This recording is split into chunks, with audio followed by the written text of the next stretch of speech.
বলবো কন্টেস্ট করবো, এখানে গ্যালারি শো করে তো লাভ নেই। আসলে উনি বলে এক, গ্যালারি শো করে আর। আজকে শ্রম আপিল ট্রাইব্যুনালে প্রফেসর ইউনূসের যে সাজার বিরুদ্ধে আপিল করেছে সেটা হাইকোর্টের রায় পাওয়ার সাপেক্ষে আপিল শুনানির জন্য দিন ধার্য ছিল। আমি আদালতকে মাননীয় হাইকোর্ট ডিভিশনের যে রায় সেটার জাবেদা নকল দাখিল করে একটি দরখাস্ত দিয়েছি। দরখাস্ত দিয়ে বলেছি আজকে আপনি যেহেতু বলেছেন হাইকোর্টের রায় পাওয়ার সাপেক্ষে শুনানি, সেহেতু আমরা মনে করি যেহেতু রায়টা পেয়েছেন আমরা শুনানির জন্য প্রস্তুত। তারপরে তারা আপত্তি জানালেন, তারা 1 মাসের সময় চেলেন, তারা সুপ্রিম কোর্টের আপিল বিভাগে লিভ টু অ্যাপিল করবে।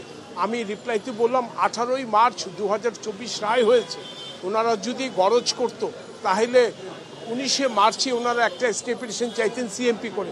আপনারা জানেন যারা কোর্ট ভিট করে সকালে কোনো অর্ডার হলে আমরা বিকালে যাই যদি কেউ অ্যাগ্রিভড হয়, আর বিকেলে অর্ডার হলে পরদিনে যায়।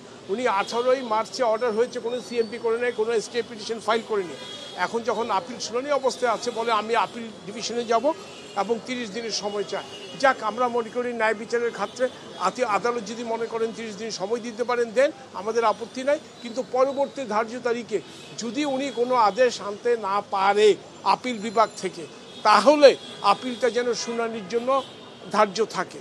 আদালত সেই মর্মে ওনাকে 14ই অগাস্ট পর্যন্ত জামিন দিয়েছেন এবং 14ই অগাস্ট উনি যদি আপিল দায়ের করে কিছু আনতে পারে তো ভালো, আর যদি আনতে না পারে আপিল শুনানি হবে।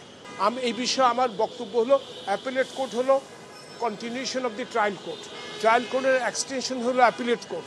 অ্যাপিলেট কোর্টে সাক্ষ্য হয় না, প্রয়োজন মনে করে সাক্ষ্য নিতে পারে এবং bail always discretionary power of the court concern. Appellate court প্রথম দিন থেকে ওনাকে অল্প অল্প করে ধার্য তারিখ পর্যন্ত জামিন দিয়ে আসছিলেন।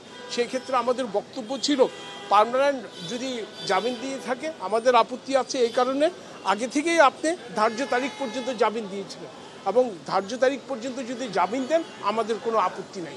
আমরা সেই কথাটাই বলেছি এবং এটা কোনো হার্ড অ্যান্ড ফাস্ট রুল নাই, কোনো কিতাবে নাই যে উনি জামিন ধার্য তারিখ পর্যন্ত দিতে পারবে না।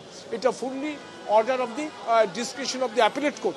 উনি যদি এটাতে অ্যাগ্রিভ হতো, আজকে কয়টা ডেট গেল অ্যাপিলেট কোর্টে, উনি একটা ডেটের অর্ডার তো চ্যালেঞ্জ করেন নাই, উনি তো চ্যালেঞ্জ করতে পারবেন। যেমন আমরা প্রথম অর্ডারটা চ্যালেঞ্জ করেছি সঙ্গে সঙ্গে, যেহেতু দ্যাট ইজ এক্সপ্রেসলি ইলিগাল, আমরা সঙ্গে সঙ্গে হাইকোর্টে গিয়েছি, হাইকোর্টে স্টে দিয়েছে।